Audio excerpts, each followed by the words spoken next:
On behalf of President Barbara Snyder and the Case Western Reserve University community, welcome to our 2010 annual Constitution Day program. I am Don Feek, Vice Provost for Undergraduate Education at Case Western Reserve.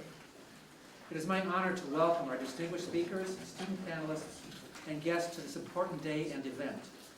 Several years ago, the late Senator Robert Byrd of West Virginia, who is known for his fierce defense of the U.S. Constitution, sponsored language in a bill that requires all educational institutions that receive federal funds to hold an educational program related to the Constitution on the anniversary of its signing, September 17th.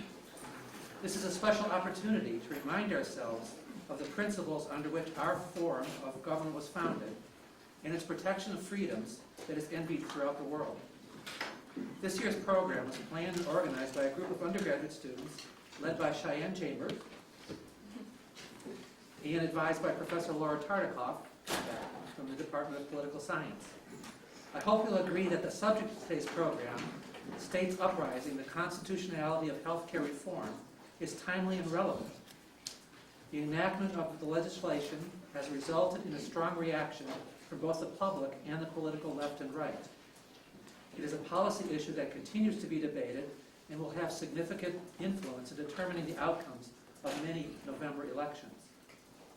Today we are privileged to have Ohio Attorney General Richard Cordray and Indiana Solicitor General Thomas Fisher with us to present and discuss their state's respective position on the constitutionality of the legislation. Thank you both for being here to address this important issue. We look forward to a thought-provoking and informative discussion. They will be introduced later informally by Mr. Griffith. In closing, I would like to ask the Student Planning Committee and Professor Tartikoff to stand and be recognized for their fine work in organizing this year's Constitution Day program. Please stand.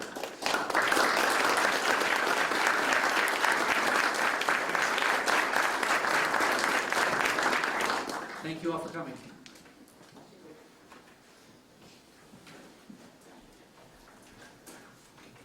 Thank you, Vice Provost Feek. Good afternoon, ladies and gentlemen. My name is Daniel Griffith, and I'm the Master of Ceremonies. Distinguished guests, faculty, students, and friends.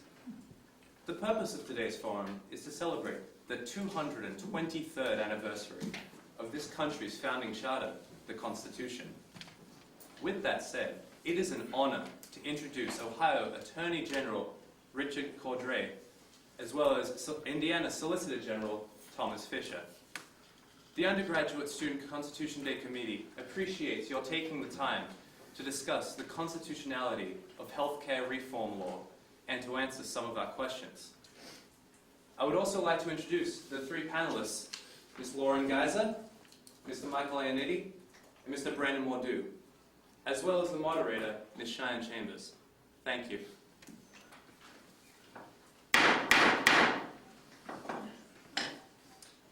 Ladies and gentlemen, the Patient Protection and Affordable Care Act of 2010, hereby referred to as the Affordable Care Act, is the most comprehensive federal health care reform in American history.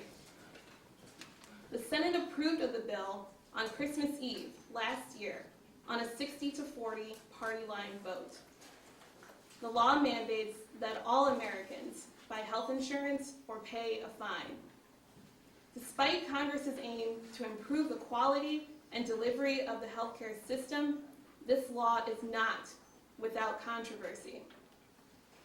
One source of the constitutional challenge, brought by more than 20 states, is that the individual mandate exceeds the enumerated powers granted to Congress under Article 1. Moreover, the states contend that it violates the Commerce Clause and the 10th Amendment. Mr. Fisher, you are one of the challengers. The floor is now yours. You have 15 minutes, and so will Mr. Cordray. Mr. Fisher. Thank you, Ms. Chambers. Thank you for having me today. I've been looking forward to this for several weeks now, and the idea of celebrating Constitution Day by debating what the Constitution means is, of course, entirely appropriate, not to mention required by federal law. By way of background, my state, Indiana, is a plaintiff state in the Florida action that is challenging several components of the Affordable Health Care Act. We are not alone. Certainly there are 20. It is led by Florida, by and large, with the help of lawyers from Washington, D.C., who have spent a fair amount of time thinking about this act. And all the states are contributing in their own way. And certainly there's a robust debate of ideas that goes into litigation such as that. But I think where we all unite on the plaintiff side of that case is in the idea that there has to be a limit to federal government power. And we begin, I think, thinking about that when we begin thinking about the individual mandate. Now, I want to, for one moment, focus you on the part of the Constitution that's really at issue here. When we think about the Constitution and how it preserves liberty, it is tempting to think about the Bill of Rights, especially the First Amendment, more recently, in light of Supreme Court decisions, the Second Amendment, certainly the Fourth Amendment. The Third Amendment, quartering of troops in houses during wartime or during peacetime, doesn't come up so much. But the Fourth Amendment, the Fifth Amendment, the Sixth Amendment, all of these rights that we're used to that protect us from unreasonable searches and seizures, provide us right to counsel, provide us fair trials. These are all critical.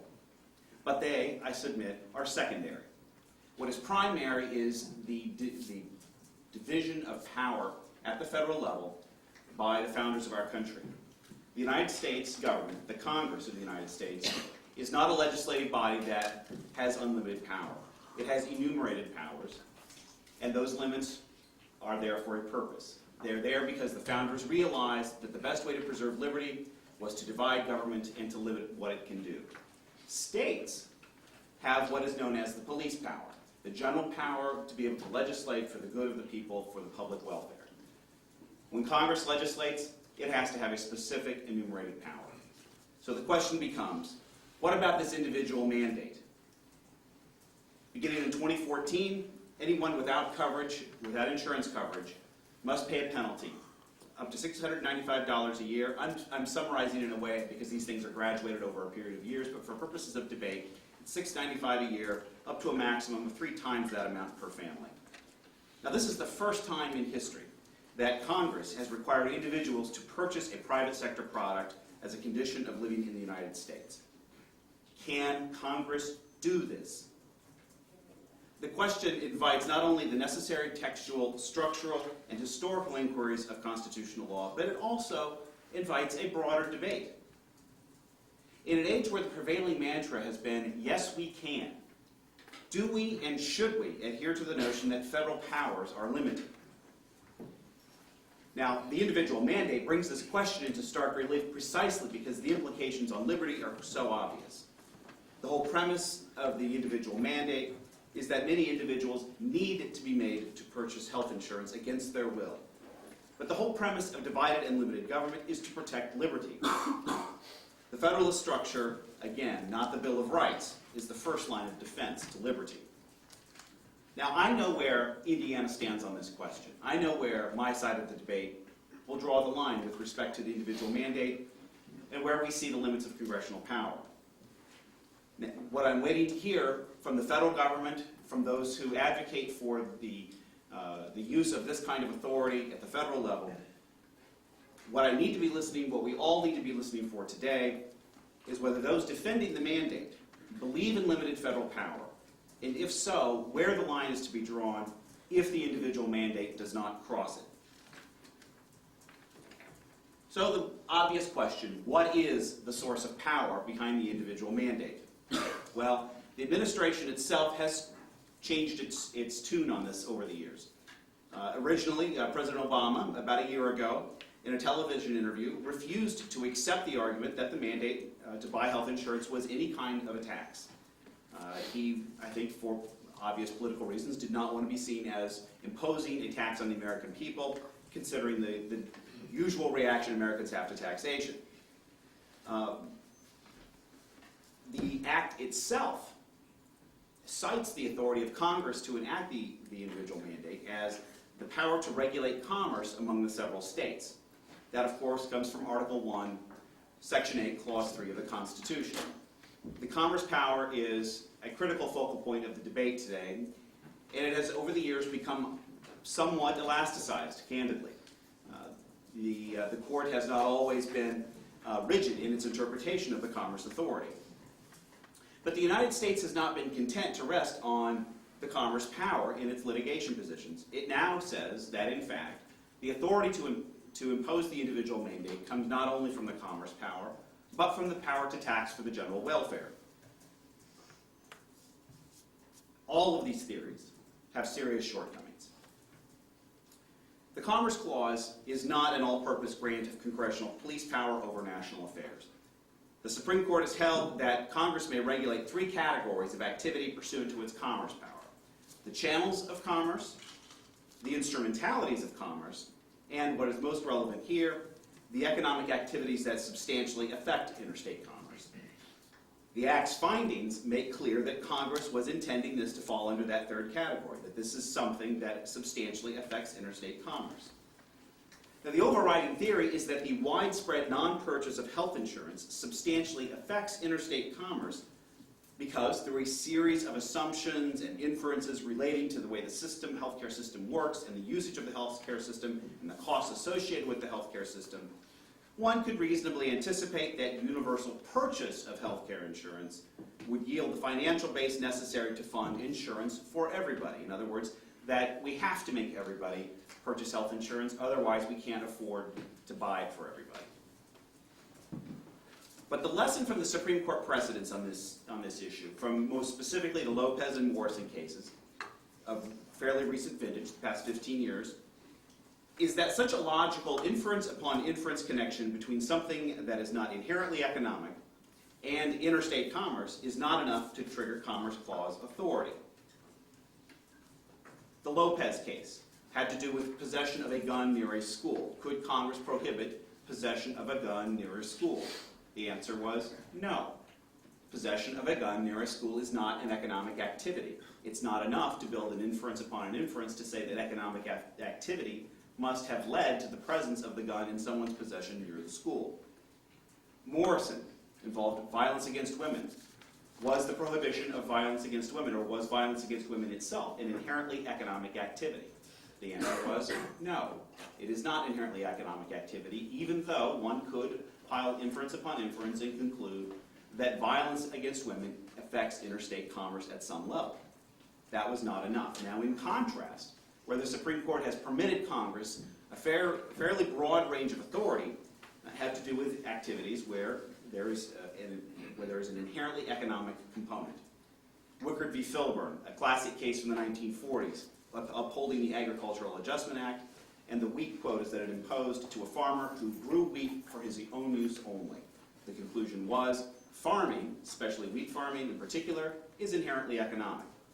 More recently, Gonzalez v. Raich, the court upheld Congress's regulation of growing medical marijuana. Similar conclusion. Growing medical marijuana is an inherently economic activity. It is a commodity with a well-established market. It is economic on its own. Now, in the 60s, the Supreme Court upheld, or in the 60s and early 70s, the Supreme Court upheld the enactment of the Civil Rights Act and its regulation of local businesses under the use of the commerce power. Cases involving local motels and restaurants that have a minimum clientele of interstate travelers could be regulated under the Civil Rights Act, under the theory that, in fact, there is commerce. It is a business to run a motel. It is an economic activity to have a diner. And furthermore, there was necessarily going to be an interstate component based on the terms of the Act. But unlike each of the individuals involved in the cases where the court has upheld congressional authority, individuals who decide not to purchase health insurance are not willing participants in any kind of commercial activity. To the contrary, they have chosen to abstain from engaging in commercial activity. Now, it is incorrect, I think, to say that the individual mandate merely regulates the purchase of insurance or participation in the healthcare system. Its application is simply not triggered by those activities. Is illness an economic activity? Is that what's being regulated here? I think it's a bit of a stretch to say that this individual mandate regulates illness. One might plausibly argue that. But I think it's even more of a stretch to say that illness is inherently economic. Now, if we assume to the contrary, then what is the limiting principle? The limiting principles, of course, are not just of theoretical importance, but of doctrinal importance. If illness is inherently economic, then so too, of course, is wellness. And if illness and wellness are both inherently economic, what is possibly left that is not economic? The very state of being in America can be regulated. If the argument of those who defend the mandate is that there are no meaningful limits on congressional authority, well, then that should be the express proposition that we debate. But if the argument is that the Commerce Clause imposes limits, just not limits that have been breached here, then I think it is incumbent upon those defending the mandate to articulate precisely how we know that the mandate does not go too far. Now let me shift gears and talk for a few minutes about the tax authority. Even if the individual mandate is construed as a tax, that is, the penalty that is imposed for failing to purchase health insurance, is construed not as a regulatory penalty, but is in fact construed as a tax, which as an initial matter I think is not terribly plausible, then it can only be understood as a direct tax, a direct capitation, and that as such it is in violation of the constitutional requirement that direct taxes on individuals and property be apportioned by state based on the most recent census. That is a textual requirement from the U.S. Constitution in Article 1, Sections 2 and 9. Now the point of the apportionment requirement was to make sure that the per-person impact of any particular direct tax would be the same in each state, though it might vary within a state, so that states with more people, more land, etc., could not impose a disproportionate tax on those who had fewer people or less land. In contrast to taxes on the manufacture, sale, or use of a commodity, or license, or property, the individual mandate levies an exaction directly on uninsured citizens, or alternatively on their property not used for the purchase of health insurance. But it makes no attempt, of course, to apportion those taxes among the states by population. The enforcement penalty is not an income tax, excused from the apportionment requirement under the 16th Amendment. While the mechanics of the Act do in part turn on income, an income tax is levied on an accession to wealth, including gains, profits, and income derived. But the notion of a derivation of income is important to this discussion. Not only does the 16th Amendment refer to taxation of income from whatever source derived, but the Internal Revenue Code goes to that length as well. It tracks the text exactly of the Constitution. Thus, in order to tax income, as that term is used in the 16th Amendment and in the Internal Revenue Code, there must be an actual increase in wealth. Now, the Supreme Court has held in the past that in things like stock dividends, it's not things that are not actually cash, that are only theoretical wealth, even if they make the person who owns them feel some benefit, are not income derived and not taxable. In this way, the individual mandate is quite unlike Social Security taxes and Medicaid and Medicare taxes. These are taxes on what we think of as excises, on transactions or on employment, or even on the income of the individuals paying the tax. What we have in this situation is completely different in the sense that it does not revolve around whether a person is employed, whether a person engages in a business transaction, conveys property, or applies for and receives a license from the government. It applies to individuals because they are individuals. The imposition, if it is a tax, is an unconstitutional direct tax and capitation. With that, I will close my opening statement. Thank you.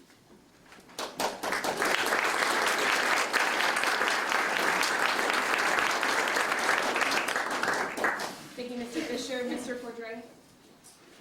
Thank you. And let me say, first of all, I'm thankful to have scared up a debate over the health care law. I've been seeking to have one all year with my opponent in the Attorney General's race, and he has declined every opportunity. So, Tom, thank you for showing up from the Mason State to talk about this with me.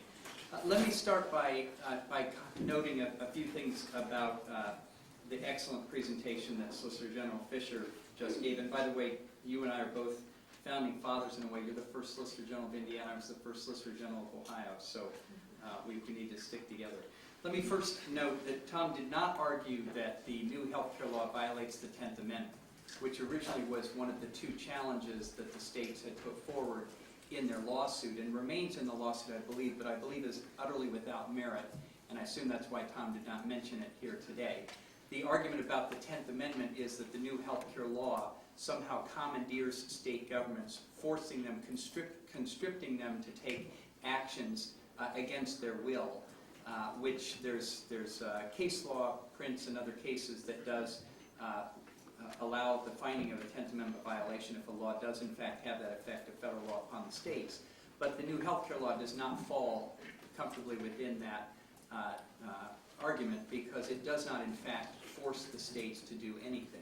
It makes significant changes to the Medicaid program, which has been the basis for the state's challenge on the 10th Amendment. But the Medicaid program is a voluntary program. In fact, for years, the state of Arizona did not participate in the Medicaid program.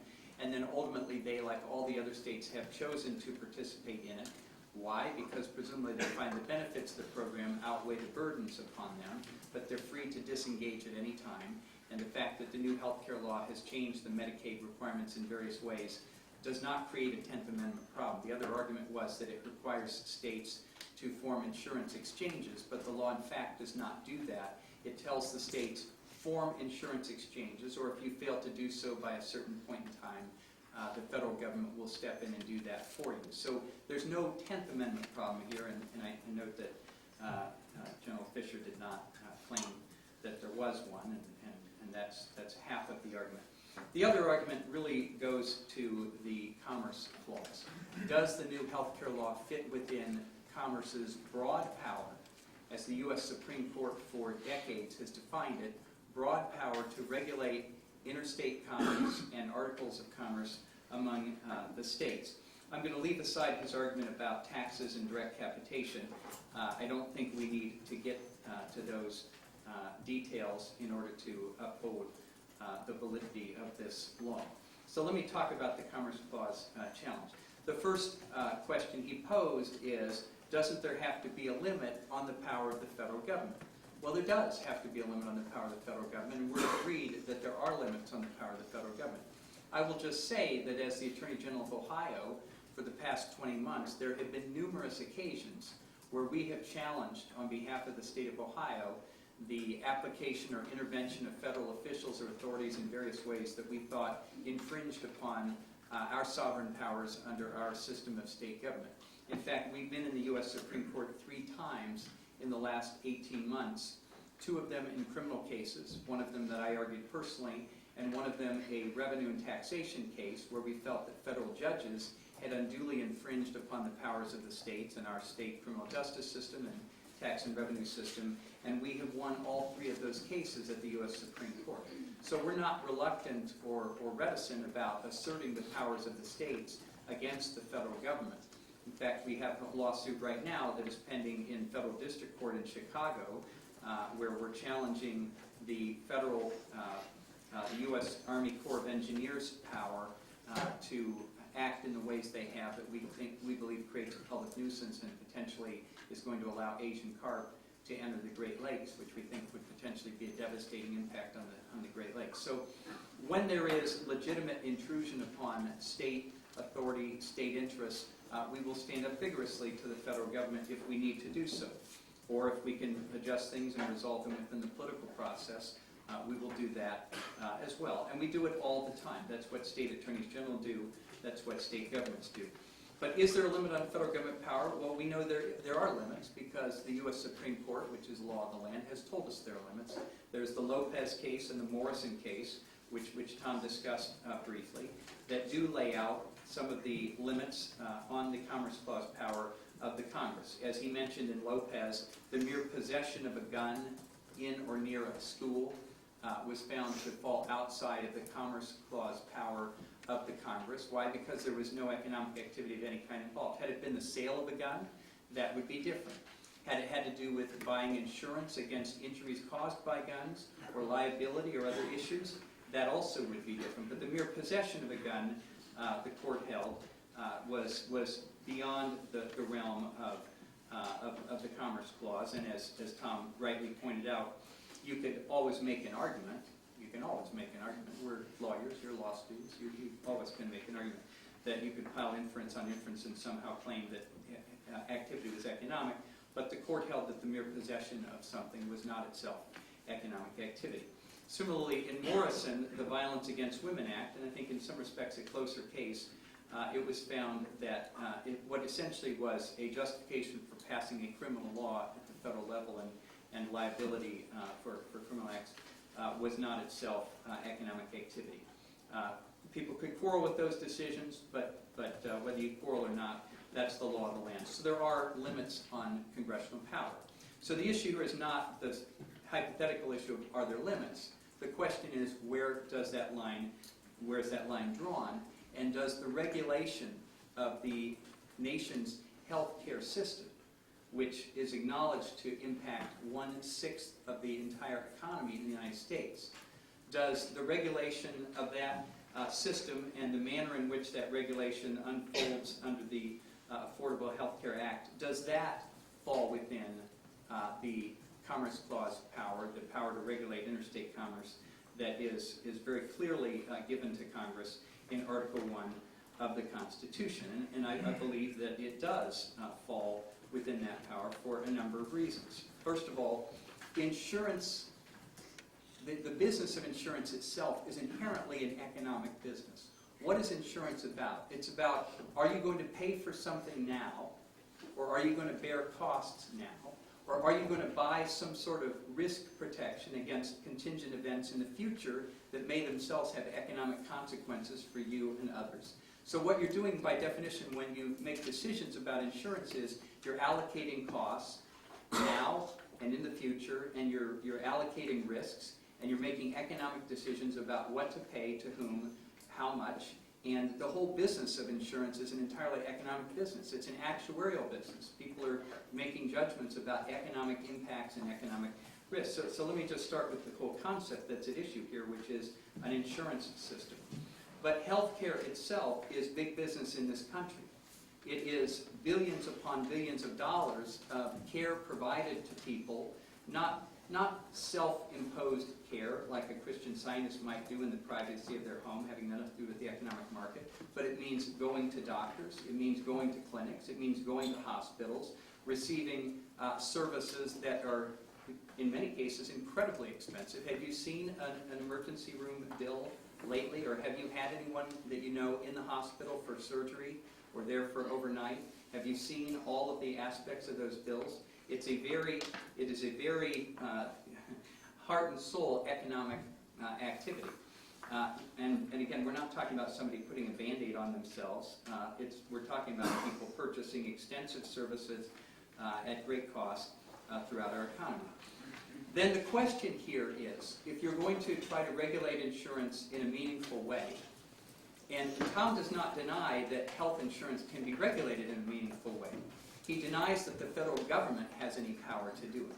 So what he's in effect saying is the states can do it. You remember he mentioned early on that the states have essential and residual police powers that the federal government does not have. So what he's in effect saying is healthcare can be regulated, and if the health insurance system can be policed by government in the United States,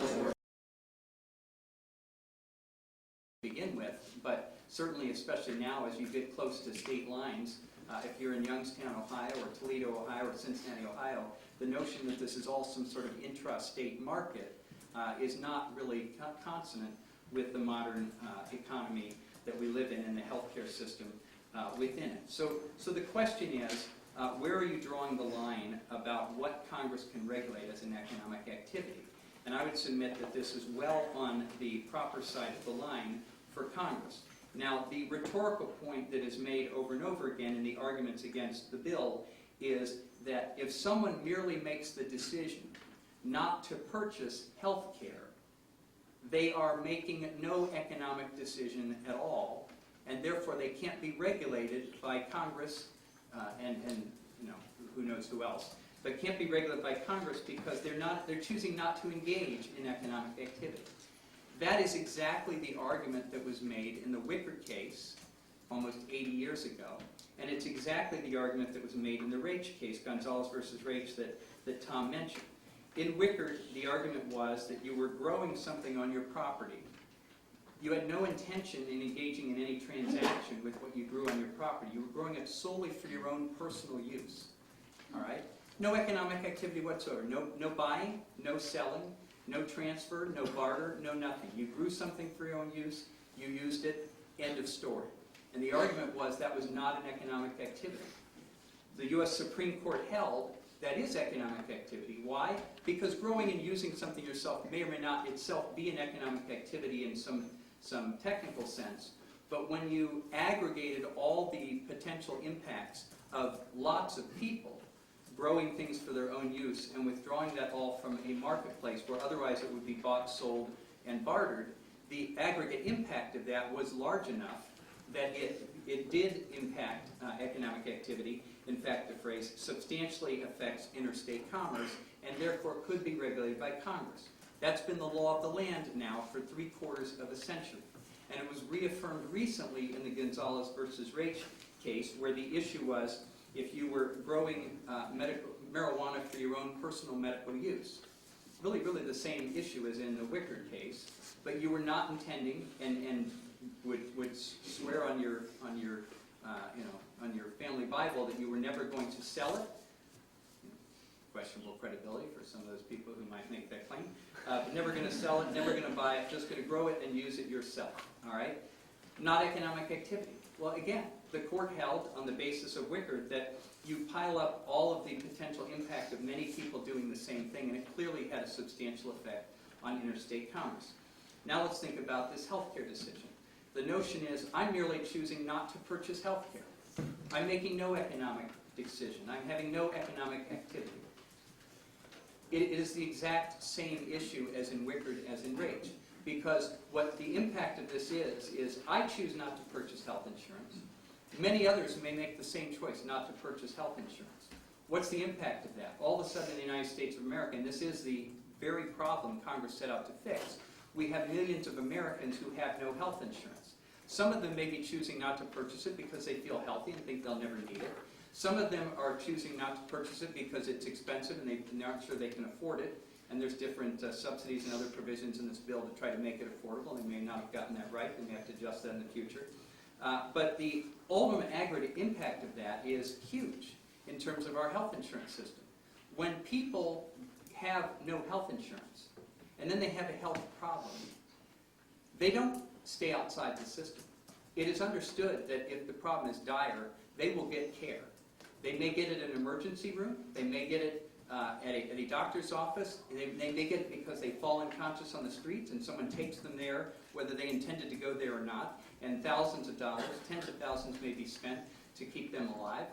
But that has an impact. Who do you think pays for that when they end up in the healthcare system having chosen initially not to buy health insurance?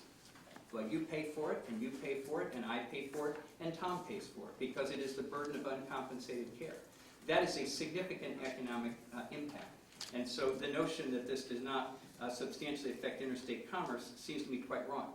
Let me just say also, and generically, the argument is one that any time Congress addresses an economic problem and tries to regulate a problem that substantially affects interstate commerce, and there's a free rider problem involved, that is someone free riding on the system, not paying their share, but expecting someday they will get the benefits of the system if it's needed. That's a common economic problem. Anytime that problem arises, the argument is Congress can't address it in a meaningful way. Only the states can address it, but not the United States Congress. That's fundamentally wrong, and I think it is a cramped and ahistorical and completely contrary to precedent reading of the Constitution of the United States and certainly of Supreme Court case law over the last 75 years. Thank you. Thank you, Mr. Berger.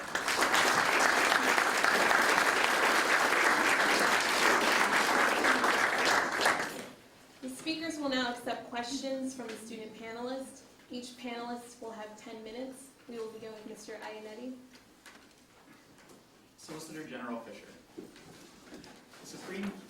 The Supreme Court has upheld laws that limit private rights but secure public interests as long as the statute in question shall not be unreasonable and that the means selected shall have a substantial relation to the objective of the regulation.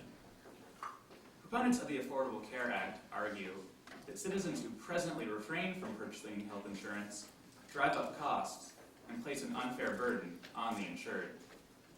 Mr. Fisher, shouldn't these citizens be required to give up some individual liberty to benefit the common good?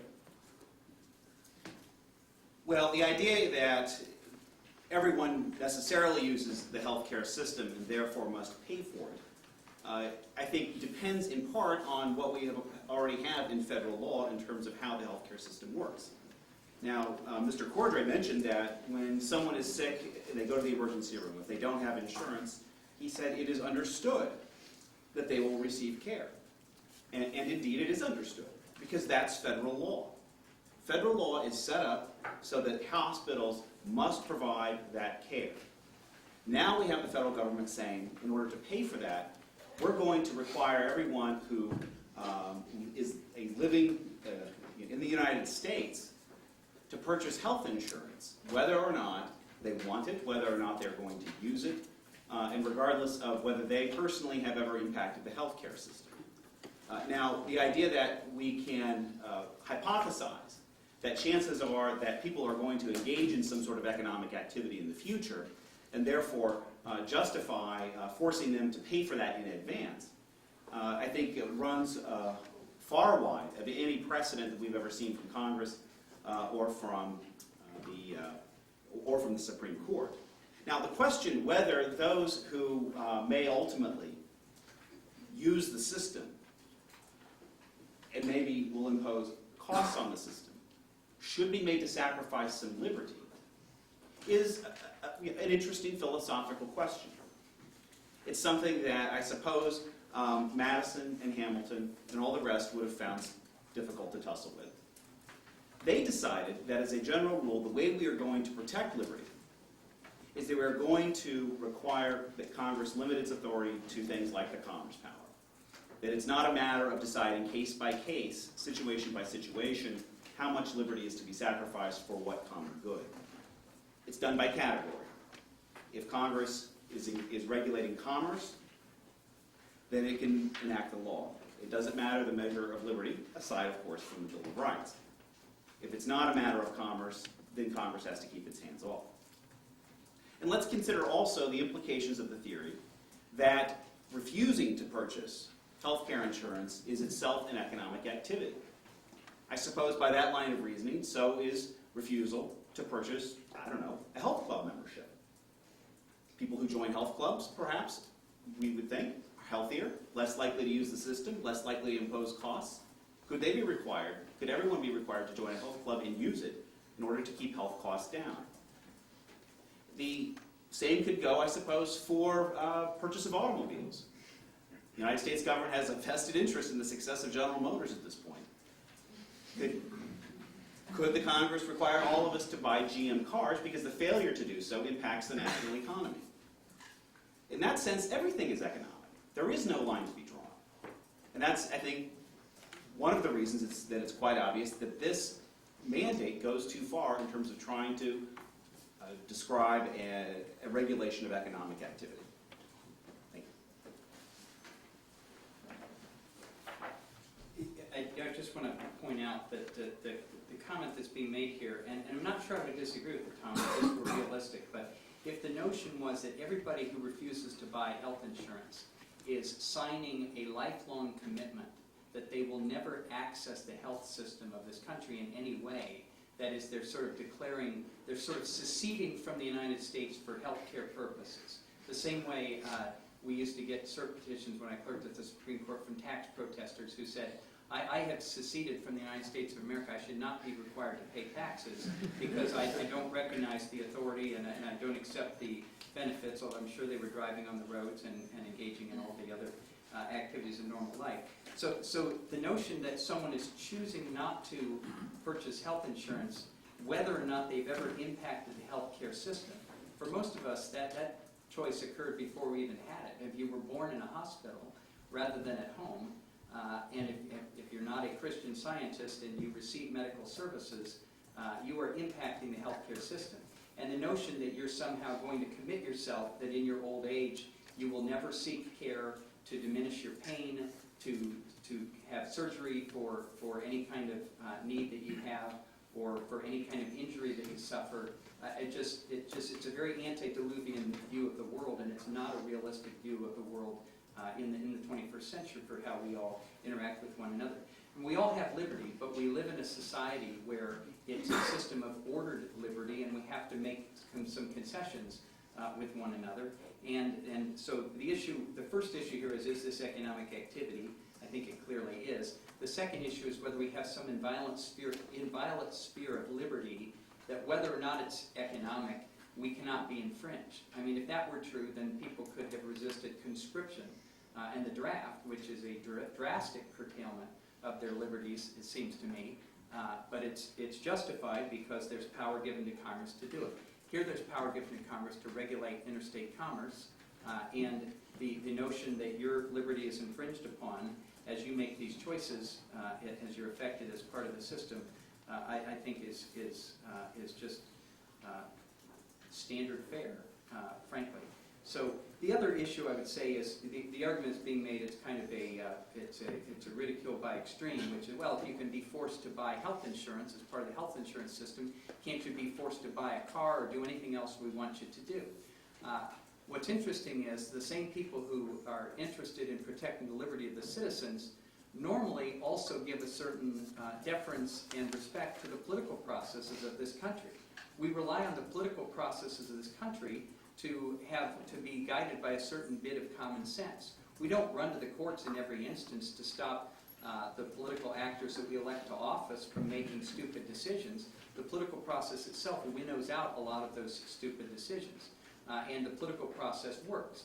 And if people dislike the Affordable Care Act, and many do, they should and will, I'm sure, continue to work in the political process to seek repeal of it, or modification of it, or improvement of it, and that's all entirely appropriate. The issue here is whether the courts should be used to block that political process in the name of some ephemeral liberty and bar Congress from acting to address a very significant problem, and by extension, any significant problem where it's an economic issue involving free rider issues. Because the logic of the argument is that anytime there's a free rider problem, Congress can do nothing about it, because that's just people choosing not to make a decision. But it's a well-known economic phenomena, and it is a part of this issue and many others. Yes. Oh, thank you, Mr. Cordray. Next student panelist, please. This question is for both Attorney General Cordray and Solicitor General Fisher, beginning with Mr. Fisher. Linda Greenhouse, the New York Times law columnist, recently wrote an article documenting Justice Anthony Kennedy's rightward shift over the course of his tenure on the Supreme Court, which is significant given that Justice Kennedy often casts the decisive swing vote in 5-4 decisions. Given that the holding in the Affordable Care Act likely will come down in a 5-4 split, is there any indication in Justice Kennedy's voting record as to how he may shape the court's final decision? There's a great anecdote or sort of fun story about the Supreme Court that I'm sure Mr. Cordray is quite familiar with, and that is the story where when you're preparing for the U.S. Supreme Court and you're going to go up and argue your case, instead of saying, Mr. Chief Justice, and may it please the court, you should merely say, Justice Kennedy, may it please you. It's tempting to do. Oftentimes, he is the deciding vote. I can't claim to have tracked his record entirely on these things. I think, as in most cases, one reads his opinions and has a sense of restraint when it comes to federal power, but it's only a sense, and it's only at the vaguest level. So I can't cite you chapter and verse on what Anthony Kennedy has said. Perhaps Attorney General Cordray can. But I feel like that both positions have a fair shot with Justice Kennedy. I like our chances on our side, and I'm sure Attorney General Cordray likes his chances, and that's what makes all of this so much fun. Well, I actually clerked for Justice Kennedy, but it was 20 years ago, so maybe my perceptions are not current. But first of all, I don't know that it's a given, people are taking as a given, that this case will end up at the U.S. Supreme Court in any of its manifestations. You know, we have a federal case brought in the federal court in Virginia. We have the case that we're for the most part referring to here, brought in federal court in Florida. There are also many other cases not brought by states, but brought by other individuals or groups around the country that have challenged this law, one in Michigan and in this circuit and a number of others.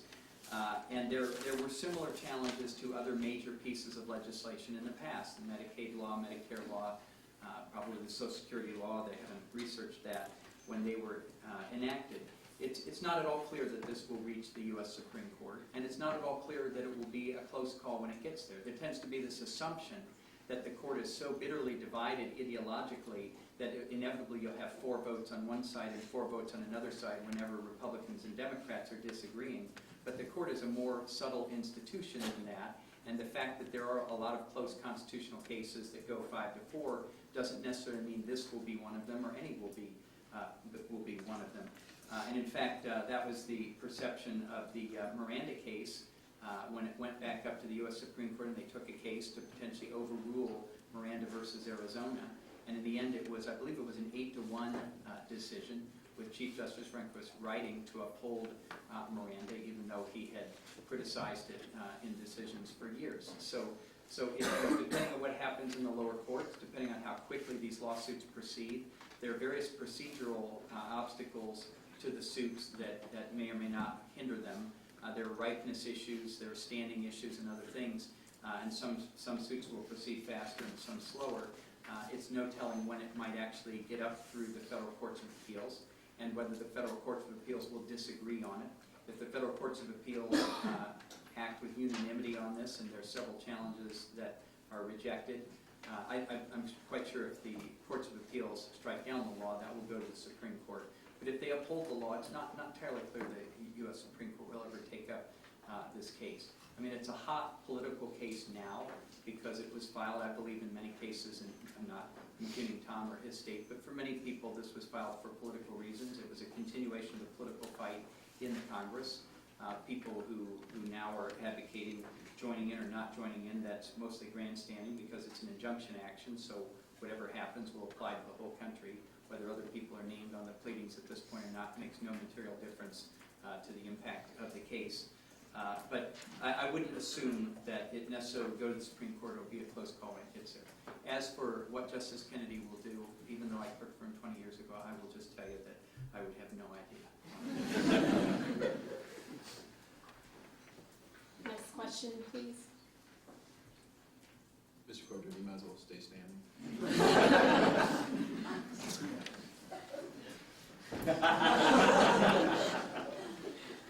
Does the government's recent shift in the defense of the healthcare law, now focusing on the tax and necessary and proper clauses, signal that the Commerce Clause challenges have significant merit? Yeah, I don't know that it signals that. I think that people talk about things, and when it goes through the Congress, Congress tends to make the assumption that it has authority to do anything it wants to do, and it's not necessarily correct, as the Lopez and Morrison decisions indicate. But the issue when the Justice Department lawyers, or state lawyers in our case, when we actually settle in to defend the Constitution out of a statute, which is of course our legal obligation in any case where a state statute is challenged, and it's the Justice Department's obligation in any case where a federal statute is challenged, you sort of sober up and you bring all your tools to the battle. So if there's an argument under the Commerce Clause, you're making that argument. If you think there may be an argument under taxation authority, you make that argument. If you think there's a general welfare argument, you make that argument. At the same time, you're making standing arguments, you're making ripeness arguments, you're making any argument that will win you a dismissal, whether or not it wins you some broader argument. So it doesn't surprise me that they would be defending on alternative grounds, and we do it frequently, and frankly we'll defend on any ground that we think is plausible. But I don't know that that signals that it just wouldn't be a wise strategic approach in a case where a statute is challenged and you had 3 defenses to only raise one of them. I do think, for myself, and my analysis of the law has really focused on the Commerce Clause issue because I think it is sufficient and I think it is well-established law, and I had not really even looked at the direct tax or capitation issues because I don't think you need to reach those, but I can understand that lawyers engaged in a case seeking to defend the law will raise all the arguments they think might appeal to a court, because the reality is you never know what will be persuasive to one judge or another. And particularly, in cases at upper levels, Court of Appeals or Supreme Court, you may have an argument that you think is your best argument, but if that appeals to one judge and another argument might appeal to another judge, you don't know. So that's my little strategic litigation tip for the day. I think it does suggest a certain level of weakness, in part because the background of the law was such that the president, who is not only a lawyer but a constitutional law scholar, so definitively characterized this act as not an exercise of taxation authority. And I think those comments probably have more impact coming from a president of his distinguished background than from a president perhaps who was not a lawyer. I think people took him seriously and should have taken him seriously when he said that. And I think that an important distinction between what the federal government is doing now and the position where it finds itself and what Attorney General Cordray and my boss and our office, what we do when we defend state laws, I think it's important to observe. The federal government has a unitary executive. If the President of the United States says this is not a tax, he can tell the Department of Justice not to defend this as a tax. Now, if a governor proposes legislation, advocates for legislation, and is successful on a particular theory, when there's a lawsuit about it, the Attorney General, who is separately elected, can and will take whatever position is in the Attorney General's best judgment. The Attorney General is not accountable to the governor. So I think the divided versus the unitary executive is a significant factor here. Another important aspect of this to consider is that in litigation, even if you've got many theoretical, plausible arguments in support of the position, oftentimes it is disadvantageous rhetorically to invoke more than you need. If your power, if your position on your lead argument is so crystal clear, then why are you bothering with the rest of it? So I think there's a tacit acknowledgement. And I'm not suggesting the federal government knows its goose is cooked, but it's a tacit acknowledgement that there are some weaknesses with its position. And so, of course, it is bringing in all the field artillery it can muster in support of this act, which, of course, is the centerpiece of the Obama administration, at least up to this point. Thank you, Mr. Fisher. The last question from the student panel. This question is for Attorney General Cordray. Prior to signing the health care law, President Obama promised that it would cover abortion services. As a result, the women's rights community supported the bill. They were shocked when soon thereafter the president signed an executive order with the Hyde Amendment attached. This amendment bars all federal funding for any abortion services. The order has sparked unrest within the women's rights community and groups who contend that the president's use of the Hyde Amendment contradicts his record on abortion. Mr. Cordray, has the president retracted his promise? I think that, with all respect, that question goes beyond the legal issues we're here to debate. For me to pass a judgment on whether the president kept or didn't keep the promise in enacting an executive order is not something that I know enough about to have a judgment about, and I'm not going to offer a judgment about it here. So I don't have a particular answer to that question. Would you like to rebuttal? No? Not with a 10-foot pole. Well, I have a question for both panelists, actually. Well, a couple. First, so when does the law go into effect? What year, technically? I think it depends on what you're talking about. The individual mandate. The mandate itself. Oh yeah, the individual mandate becomes fully enforceable in 2014. Okay, so you're taking your case to court in 2010, but the law does not go into effect until 2014. So do the states have standing? Do they have true standing in this case? True standing, yes. Yes. The federal government has made much of this, and both of the idea that the states don't have standing to be talking about the individual mandate, and that in any event this challenge is premature. The states are going to bear the brunt of what happens with this individual mandate, both in their Medicaid system and their insurance regulatory systems. And so I think there's sufficient direct injury, which is the operative term, when we talk about standing in federal court. As for the timing, the ripeness issue, it's certainly the case that where there is a hypothetical injury coming down the line that may not occur, that maybe there are sufficient conditions or several conditions that could go one way or the other, that oftentimes courts will say, you know what, your challenge is not ripe. We don't know that you're going to be injured. We don't know that the activity that you are complaining about is actually going to come to be. This is not one of those cases. This is a case where we know this law is going into effect in 2014, well, barring, of course, a political change, but that isn't the sort of contingent circumstance that would typically bar a challenge. An interesting way to think about this is that if we are not permitted, we being the states, are not permitted to bring this challenge at this point, when can we bring it? When does the challenge suddenly become right? Do we have to wait until 2014, until everything's a go, and all of a sudden run around and try to get an injunction the day that it's going to go into effect, when we could have theoretically been trying to have an injunction in place all along? Maybe it's not 2014, maybe it's 2013. But Mr. Fisher, excuse me, Mr. Fisher, has anyone been injured by this act now? Well, we have what is known as a reasonable prospect of being injured, which is all you need. I think Mr. Cordray would agree that we see all the time in state government and the federal government too, what are called pre-enforcement challenges. A state legislature will enact a law that is controversial, that some individuals will be injured by, but it won't become enforceable until, typically maybe the middle of the year when all the new laws go into effect. Well, it is perfectly acceptable to bring what is called a pre-enforcement challenge to seek an injunction against that law, even though today it is not having an injurious effect. So the question is really only one of how much time is too much time, if at all. There's no contingency that we're waiting on except the expiration of time. And if we can't bring it now, when can we bring it? There's no obvious answer to that. But my point is only that it is a durational issue, not a contingency issue.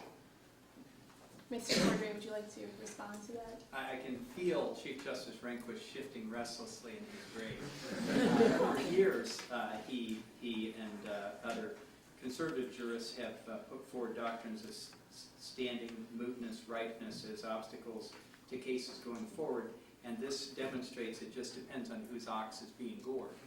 With the shift, the kind of ideological shift or jurisprudential shift here for states that are advocating a very activist approach is demonstrated by the fact that they're sort of shooing away any and all procedural obstacles or hindrances to the fact that they can't sue today rather than a couple of years from now. In fact, Attorney General McCollum was so eager to sue, and Attorney General Cuccinelli in Virginia, that they raced to the courthouse minutes after the law was signed, so they could, you would assume they really wanted to file to invalidate the law before it was signed and before it was law, because why should it become law if they can get their arguments heard by a court before that happens? So, I'm not steeped in all the procedural arguments here because that was not part of my assessment of the law. I was looking at it on its merits, but the notion that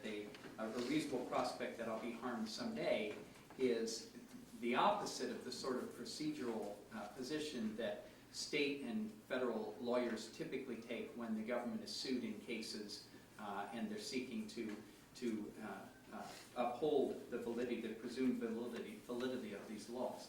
The other thing is that, in fact, the notion that the president made some statements and that somehow renders the law invalid or creates an estoppel that you can't make legal arguments in a court. In fact, the judicial approach to the constitutionality of laws in this country at both the federal and state levels is laws are presumed to be valid unless they clearly infringe upon constitutional provisions or outside of constitutional authority. There's a heavy presumption of the validity of laws. Why is that? It's a respect that the courts pay to the political process. The courts are not dominating the process, they're merely enforcing the boundaries of the authority that's given in the Constitution. But here, it seems like all presumptions are being made in favor of bringing the suit, bringing it as fast as possible, shooing away any procedural obstacles, and striking down this law. And I think that it's entirely backwards of how Tom and I and government lawyers normally handle these types of lawsuits. Thank you, Mr. Cordray, Mr. Fisher. Our speakers will now accept questions from the audience. There might be a few.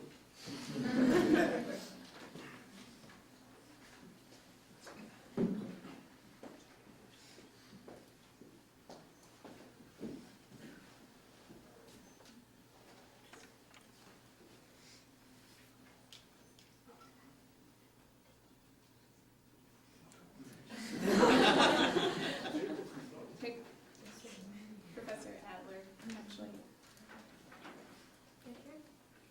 We obviously didn't put in place the rules for how to exercise this discretion. Is Professor Adler here? Behind you, Mr. Adler. My question is for Mr. Cordray.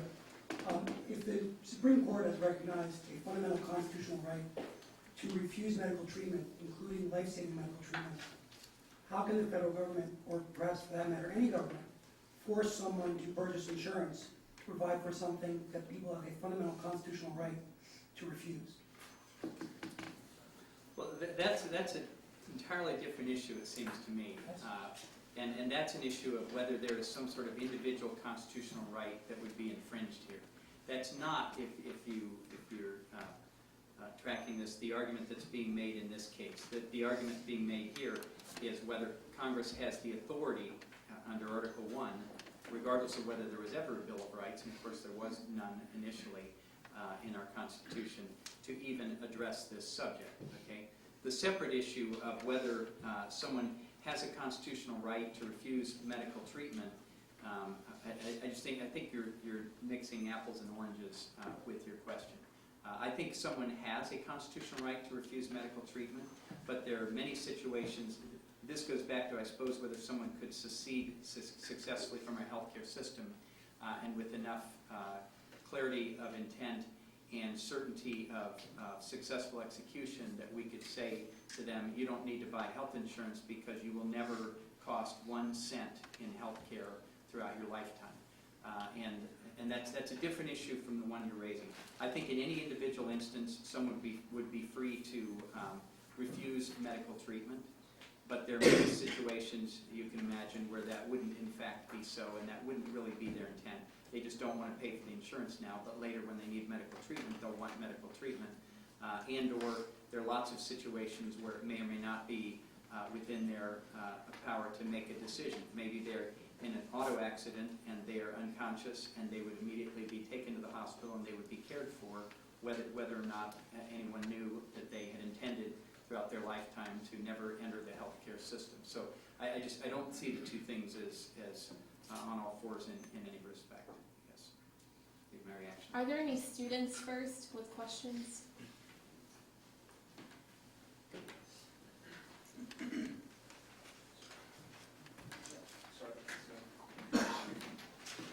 My question is for Mr. Fisher. Mr. Cordray has advanced the argument that this mandate does not necessarily regulate the act of illness or the act of wellness, as you stated earlier, but the actual use of the healthcare system once that illness occurs.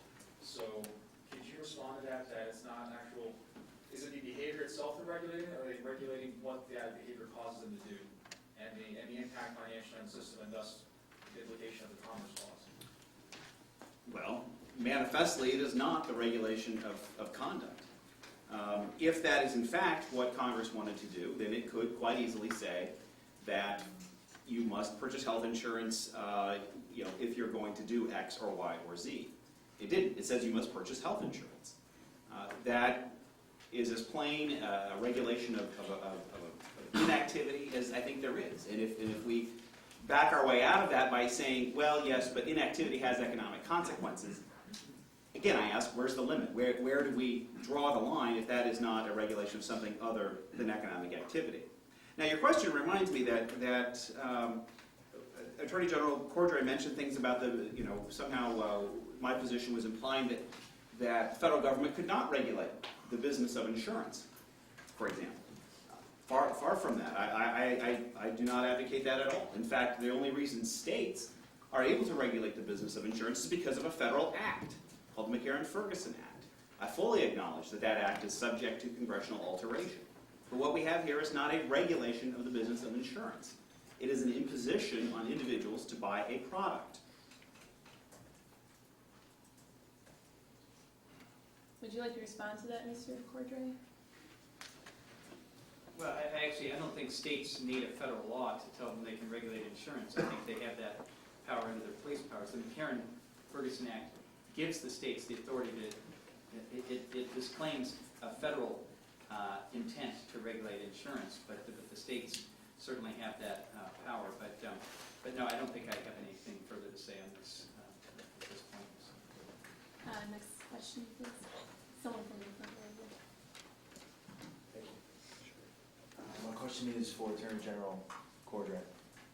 I think this kind of goes with the last question, and I think you're responsible about the analogy you drew between this case and Wickard and Raich. But my question for you on this analogy is, in Wickard and Raich, there was a product that was being created, and that, in creating the product and planting the marijuana or planting the corn, the court said those two individuals were entering into the market. Here, when an individual does not purchase health insurance, how has that individual entered the market? I think there's a hole in the analogy. I hope you can talk about it. Okay, sure. Well, in neither Wickard nor Raich does the individual enter the market. They conduct an activity, but they're not engaging in any economic activity. I do a lot of things. I do a lot of things. I worked out today, okay? That in itself is not an economic activity. However, if I were to buy a health club membership or a gym membership to go work out, now it's an economic activity. Or if I were to buy shoes or other things to engage in that activity. So the mere growing of something is itself not an economic activity. It is an activity that, if engaged in the aggregate by many people, as opposed to going into the marketplace to buy and sell those products, will have a substantial impact on interstate commerce. That's what the court had held. But similarly, if I decide not to buy health insurance, and millions of other Americans also choose not to buy health insurance, in the aggregate, that's going to have a huge impact on the system, because millions of those people will find their way into the healthcare system at some point, costing a lot of money, and you will pay for it, and I will pay for it. How do we know that? Because that's the system we have now. It is an undeniable fact that there is an immense economic impact from the free riders who choose not to purchase health insurance for all the many reasons that they might make that choice. There are certain side products of our living in this society that create costs and other things. I mean, the notion that we are these entirely independent individual agents, and again, I go back to the tax protesters who file in the U.S. Supreme Court on a daily basis, saying that they should not be obliged to pay taxes because they have determined that they themselves are an inviolate entity, have nothing to do with the United States of America. They seceded from the Union and exercised their God-given rights not to belong to this government or society, yet they're still living here. I mean, it's a misguided fantasy view of how they fit into our society. In my view, you may choose to disagree, but it seems to me there's an immense economic impact from millions of Americans not purchasing health insurance and then imposing all the costs of their health care on the rest of us, which we all absorb, and our premiums go up as a result. If I could just... No? 1 minute. Sure. Hey, I'll take it. I think that I'm reminded that I think the proper analogy, the proper way to compare Wickard with this situation, or Raich, I guess, at a lesser degree of certainty would be, this is as if the government came in and said to Mr. Wickard or Ms. Raich, you have to grow weed, you have to grow marijuana. We're going to make you do something that impacts, because you're refraining from participating in the market as having economic consequences. Think about, again, the GM car example. We don't buy enough GM cars, people get laid off. We end up paying more taxes for more unemployment insurance. there's a greater burden. There is an economic impact for any negative thing that you do in that sense. What we're looking for here is some positive activity, some actual activity, as opposed to an economic inference from inactivity. I think the student here. The way I see the individual mandate is that you have to buy a private product, otherwise you'll face a penalty, a fine. And I can agree with some of the arguments. You can regulate economic activity, but when you engage in economic activity by buying the health insurance, but where does the authority come from? Do you cite a legal precedent that forces individuals to engage in economic activity? So I've actually cited one in a piece that I wrote on this, which is in the very first Congress, with many of the founding fathers who helped write the Constitution, there was a law that required everybody who would be part of any militia to purchase, and I don't remember the exact terminology now, gunpowder, shot, and other materials so that they could muster out and serve in the militia. So there was an explicit requirement by the Congress, in the first Congress, that individuals purchase a product for purposes that the Congress felt were important enough to impose that requirement. There's nothing unconstitutional about that. Did it infringe upon their liberty? Did it take money out of their pockets? Did it make them do something they might not otherwise have wanted to do? Yes, but that's not unconstitutional. If you can actually conscript people into service, you know, the deprivation of liberty, similar to putting them in prison, you know, confining them and their ability to do what they want with their life, and that's permissible if Congress is within its power. And here, I believe they're well within their commerce power. The mere fact that someone's having to purchase a product is not in and of itself beyond Congress's powers. So that's an example from the first Congress of the United States. Rebuttal. Congress also has the power to raise and support armies. Let's see. You're a student in the back? Okay, the one in the back. I promise we'll get to you too. With all due respect, Mr. Cordray, I just want to point out a fundamental flaw in your previous statement was if they chose to join the militia, No. they had to be forced to do that. But they could also be required to join a militia by law. And therefore, you require them to join the militia, and then you require them to purchase products to do so. I mean, raise and support an army is one thing, and you can raise taxes and the government could self-finance it. But they actually required individuals to buy products in order to fulfill the purposes that Congress intended by federal law. So the mere notion, you know, these things are getting mixed together in ways that fuzz them. But the argument is Congress can't force me to buy a product or service. That's false. They have done so. They did it from the very first Congress. The question is not can they force you to do that. The question is are they justified with the particular provision that they enact? Do they have a power to do that? But the mere buying of a product or service is not itself some violation of your individual liberty or a violation of your constitutional rights. If it is subject to an orderly congressional scheme, which, by the way, the courts typically address and adjudge according to a rational basis review. Is this rational related to the objectives that Congress is trying to achieve? And that is a deferential standard of review, although it's a very different standard of review than Tom would like to apply here. Well, adding on to that, Mr. Cordray, is this a legitimate end for the federal government? That's correct. And the legitimate end here is regulating healthcare and interstate commerce. Correct. Sorry, one student over here.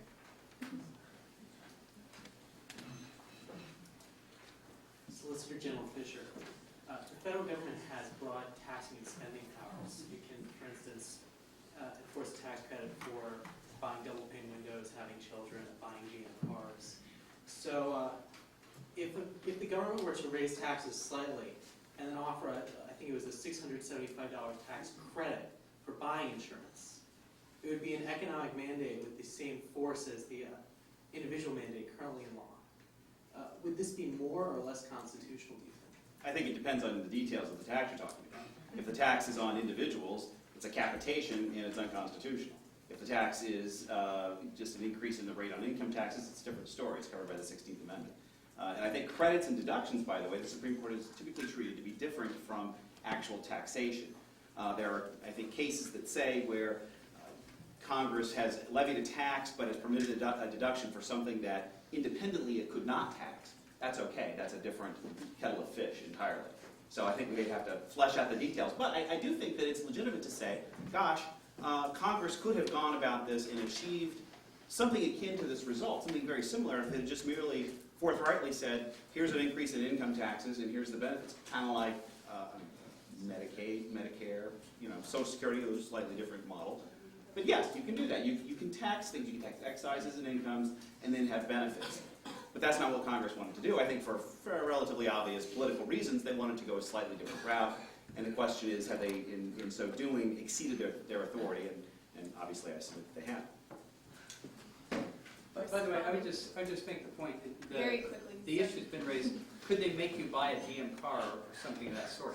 Congress, for its entire history, has affected and in effect mandated various spending decisions by individuals. Every time they bar the import of certain goods, they're forcing you to buy a domestic produced car or whatever other good it is. So Congress has dramatic impacts on our spending decisions. They mandate that we do certain things. It may be within a range, and then there's the example I gave from the 1798 Congress, but for the first Congress, but they have all kinds of effects on your latitude to make spending decisions about buying or not buying products or services. They can bar you from buying certain services using the export-import tariff system and the like. So that's pretty commonplace. Professor Enton, you have a question? Solicitor General Fisher, what if Congress had gone further in the statute and had simply enacted, say, a single-payer system of the sort that some advocates have proposed? Now, as you mentioned, the politics of that would be dicey, but put that aside. As a constitutional matter, do you think that there is any conceivable system of single-payer that would pass constitutional muster? I certainly think we've got precedent for that. I mean, I think what we've got in terms of, again, of the current Medicaid, Medicare, and Social Security, those are something akin. Those are models. You can tax and create a whole benefit system, and you can approach this problem that way. And I don't have any sort of prima facie argument against that. Now, I don't know what might happen in that circumstance, if there might otherwise be challenges, but that sounds like a completely different set of congressional authority and different set of arguments. So that's the best I can do with that. It's actually quite an interesting argument it's now become, isn't it? The real problem that Congress faced was it didn't go far enough. It should have imposed a much more onerous system. It should have raised various taxes. It should have imposed a single-payer system. It could do all those things, but it can't do the more modest healthcare reform that was enacted here, which in effect was the model that was proposed by Republicans in the 1990s as the counterweight to the Clinton plan at the time, which was closer to a single-payer system. So the argument now seems to be not that Congress went too far, but it didn't go as far as it could have, and it instead went sort of middling far, and that's somehow unconstitutionally broad. I just find that quite interesting. We have two questions in the front two rows here.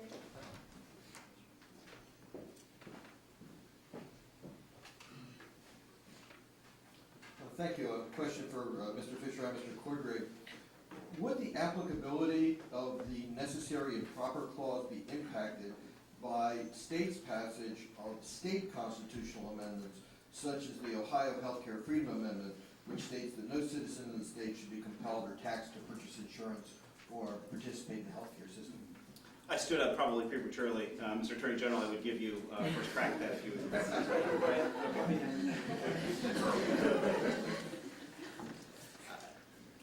It's not. It's becoming quite common for states to pass similar kinds of laws. The Supremacy Clause, I think, resolves the idea that a state can somehow override what the federal government has done. But I think what it does is it presents a situation where there's a legally stated state policy And when there is federal government friction with that legally stated state policy, I think that in and of itself creates a whole set of interests that, I'm trying to speak as vaguely as I can because I'm not thinking any state in particular or what its policies might be, but in any event, it certainly puts a state in a slightly different position in that regard. Now, I think it's important to bear in mind, though, when you are thinking about the Supremacy Clause, and when you're thinking about has Congress really, overridden the state policy, and have they done it properly? It's really not a matter of the degree to which Congress has infringed liberty. It's a question of how has it done it, and has it used the forms? Has it gone about it in the ways that the founders thought were appropriate? They did this for a reason. They divided and limited government for a reason, because the way that Congress has to go about exercising its power, such that it has enormous ramifications for the amount of freedom that you have left. So even if we measure what might happen in a single-payer system versus what we have now and say, boy, that would constrict a lot more freedom, would be a lot more government intervention, it's a different set of authority because the framers knew that to get to that level would require a sense of consensus and commitment that would be different at the Commerce Clause level. And the Commerce Clause, therefore, is limited to a smaller category of government intervention. So I think the Supremacy Clause question depends very much on whether Congress has gone about this the right way. Well, I actually agree with what Tom said about the Supremacy Clause. And, there's various political statements people are trying to make by passing these laws at the state level. And there's a similar provision in Virginia law that's at issue in the Virginia federal case, and I noticed that the judge's initial ruling on motion to dismiss ducked that issue because there isn't much to be said. We had a nullification debate in the 19th century, and it led to the Civil War, and it's pretty much resolved. So I would essentially agree with Tom. Those are statements, and they matter, and they tell you what a state thinks. This is the age-old question: what do state officials do when they disagree with what the federal officials are doing? They can attempt to control their own delegations to the Congress and try to get them on the page that the state officials are on, and they can complain, and they can potentially try to go to court. But ultimately, the right place to resolve these issues is in the political process. And in the fullness of time, these issues may be revisited, and if a different majority has a different goal in mind, or if this is working, or if there's continues to be adamant opposition to it, this can come up tomorrow, next week, next month, next year in the political process. That's the place for these things to be fought out and adjudicated. And when people are upset that they lost in the political process, the right thing to do is regroup and pursue the political process. And that's, for the most part, the way things work in this country. We have time for one more question.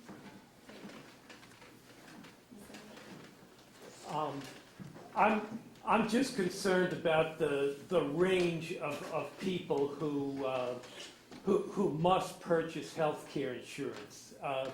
Suppose a person could show that if they purchased health care insurance that they could not purchase adequate food, clothing, and shelter. Would it be constitutional to make that person pay for health care insurance? I don't think it's a constitutional issue there. I think it's a policy issue, and I think it's an implementation issue.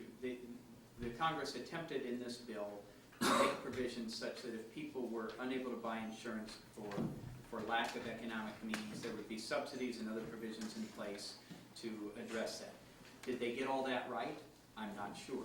We'll see over time. There may have to be adjustments, and it may be that they made errors. It's not impossible that Congress would make errors. They have been known to make errors in the past. But their intention was, I believe, to provide adjustments and credits and other things for not only for poor individuals, but for small business and others that might be unreasonably burdened by this. And it's an attempt to sort of share the load in that way. Whether they got it right, whether everything is as it should be, whether we'll have to go back and make adjustments over time, I would guess that we very likely will have to. Any last comments, Mr. Fisher? I think it would be fully consistent with my previous remark to say no, that would not be constitutional. given that I've suggested that even with all of the allowances for income level and subsidies, that it's still unconstitutional. But I think the point is, you know, it's a question of authority, and the question of whether Congress is within its realm. It's not really a question of, on the individual side, what are their alternatives in that sense. It is, doesn't matter for our argument what the reason is that a person may not want to purchase health insurance, whether it's an income issue, whether it's an island all along kind of thought. What matters is that Congress has exceeded its authority, and that is what the founders said is to be worrisome when it comes to protecting liberty. Thank you, Mr. Fisher. Thank you, Mr. Cordray, for your time. Mr. Griffith. All right, ladies and gentlemen, we'd like to take a moment to thank our contributors. Please hold your applause to the end. First off, I'd like to thank, personally, please join me in thanking with a special thanks to both the speakers, Mr. Richard Cordray and Mr. Thomas Fisher, also to the Office of the President and Provost, the Center for Policy Studies, the Office of Government Relations and Community Affairs, Kelvin Smith Library, the School of Law, our panelists, and also the entire undergraduate Constitution Day Committee. Thank you.